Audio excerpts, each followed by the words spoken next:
Julie, bonjour Julie, comment ça va? Ça va bien? Excellent. Écoute, merci beaucoup de nous recevoir chez toi. Merci, ça me fait plaisir. J'ai resté 5 ans au Texas. Texas, ok. À Houston, où j'ai vraiment développé ma passion pour la cuisine.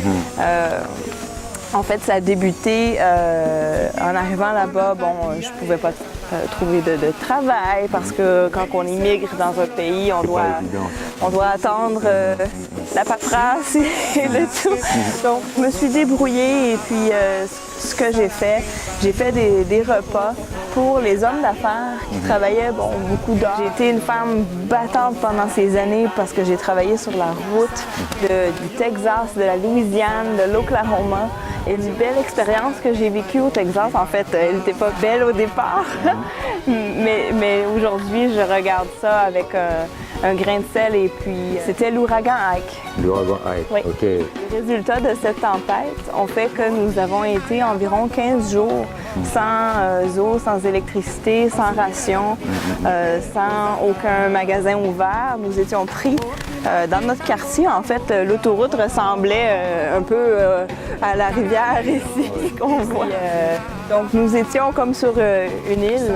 Et tout ce que j'ai fait, j'ai ramassé toutes les rations dans les congélateurs des voisins. Et puis, je me suis assurée de faire la popote pour tous les gens du voisinage, environ une quinzaine de personnes. Ce qui est vraiment important. Oui, oui, et c'était d'organiser que tout le monde puisse manger à sa faim parce que sinon, le gouvernement offrait des rations, des repas de l'armée qui sont pas très mangeables en fait. Donc, on s'est débrouillé avec ce qu'on avait et j'ai vraiment réussi presque jusqu'à la fin de nourrir tout le voisinage avec le barbecue et ce qu'on avait dans le congélateur.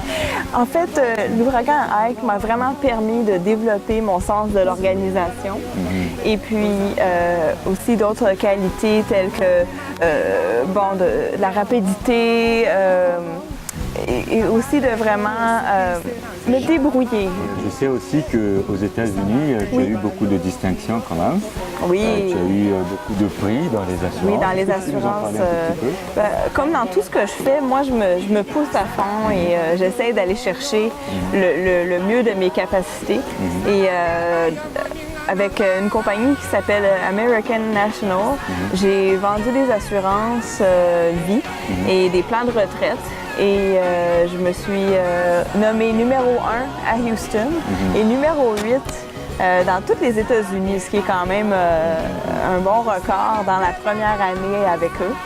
Et j'ai même gagné des conférences à Las Vegas, à Des Moines, Ohio, en Alaska. J'ai gagné une belle croisière en Alaska.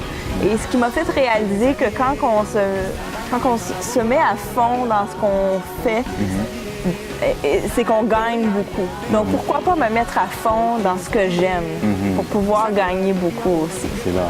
Et ça, je suppose que ça t'a permis, comme tu l'as dit tantôt, si tu veux, de conforter ta passion pour les clients. Oui, que ce soit pour les assurances et la restauration, finalement. Mais ma passion, je les rends heureux parce que je leur donne ce qu'ils m'ont demandé.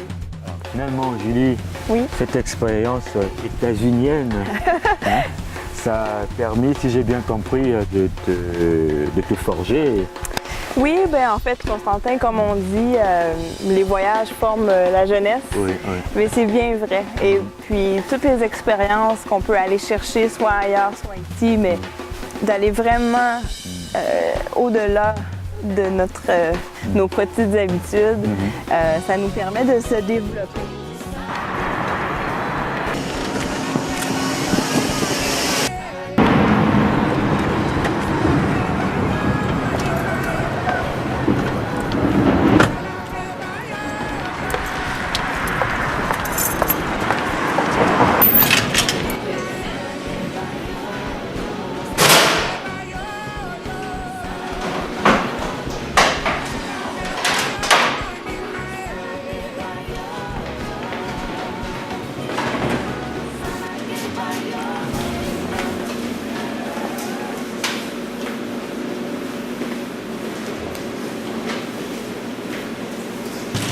Pourquoi c'est si important de nettoyer autant?